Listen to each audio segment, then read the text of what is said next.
आज जहाँ हम श्री अयोध्या धाम में रामलला जी के दर्शन करके अभिभूत होते हैं, जहाँ हम नतमस्तक होते हैं आजकल के शासन व्यवस्था की, न्यायपालिका व्यवस्था की, वहीं हम श्रद्धा सुमन अर्पित करते हैं अपना उन तमाम कार्यसेवकों का जो इस स्थिति में लाने के लिए सरकार और न्यायपालिका को मजबूर किया।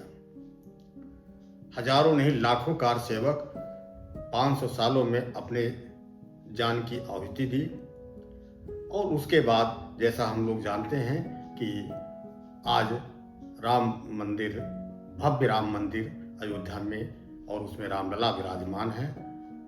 लेकिन जो मैं कहना चाहता हूं, आज जहां हम कुछ व्यवस्थाओं को लेकर तो प्रसन्न हैं, उनको जानते भी हैं, उनकी प्रशंसा भी करते हैं, जहां कुछ कारसेवकों के बारे में भी जानते हैं, जहां हम ये याद करते हैं कि लाखों राम भक्त शहीद हुए, अपने जान की कुर्बानी दी, वहीं हम एक नाम आपको ऐसा बताना चाहते हैं जिनको हम धीरे धीरे बोलते जा रहे हैं।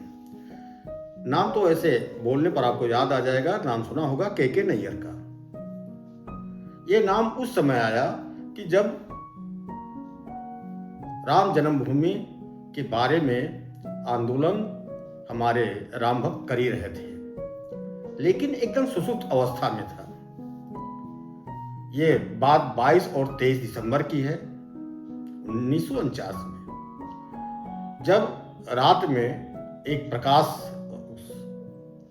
मंदिर में जलता है, जिसे कुछ तत्व उसको मानते हैं कि वो बाबरी ढांचा था, और उसमें भगवान राम प्रकट होते हैं, रामलला के दर्शन लोगों को होते हैं। ये पूरी बात अयोध्या में फैल गई और उस समय ये जिला हुआ करता था फैजाबाद। के नैयर साहब, जो करुणाकरण नैयर साहब थे, वो वहां के जिलाधिकारी थे, जो 1930 के ICS के टॉपर थे, केरला के रहने वाले थे और उनको यूपी कैडर का ICS अधिकारी बने थे। उनके तक बात गई तो वो पूरे दल बल के साथ पहुंचते हैं और ये बात फिर मुख्यमंत्री जो पंडित गोविंद वल्लभ पंत थे उन तक पहुंची। उन्होंने कहा कि उस मूर्ति को रात में हटा दीजिए। नैयर साहब ने कहा यह तो हो ही नहीं सकता, यहां बहुसंख्यक समाज के भावनाओं को ठेस पहुंचेगा, मैं नहीं कर सकता। फिर गोविंद वल्लभ पंत जी ने नेहरू जी से बात की।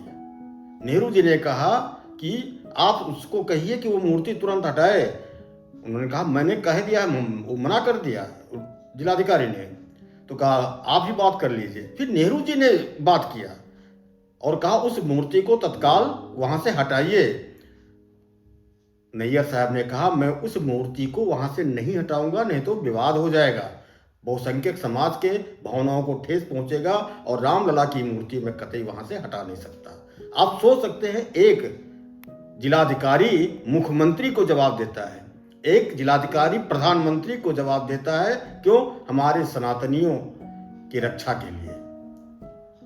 और अंत में झुझला करके वो नाराज होकर के बैठ जाते हैं और उसमें ताला लगवा दिया जाता है, लेकिन मूर्ति अंदर रहती है, पूजा अर्चना शुरू हो जाती है। उसके बाद में सारी प्रक्रिया चली, न्यायिक प्रक्रिया हुई, कारसेवा हुई और सारी प्रक्रिया आप जानते हैं। तो जहां हम इतने लोगों को याद करते हैं, वहां के नैयर साहब को इस राम जन्मभूमि के निर्माण में आज ध्वजारोहण के बाद उनको श्रद्धा सुमन अर्पित करना स्वाभाविक बनता है। तो जहां हम सभी राम भक्तों को प्रणाम करते हैं, उनको श्रद्धा सुमन अर्पित करते हैं जो अभी यहाँ नहीं है, वहीं हम के नैयर साहब को भी बहुत ही श्रद्धा सुमन अर्पित करते हैं। प्रेम से बोलो जय सिया राम।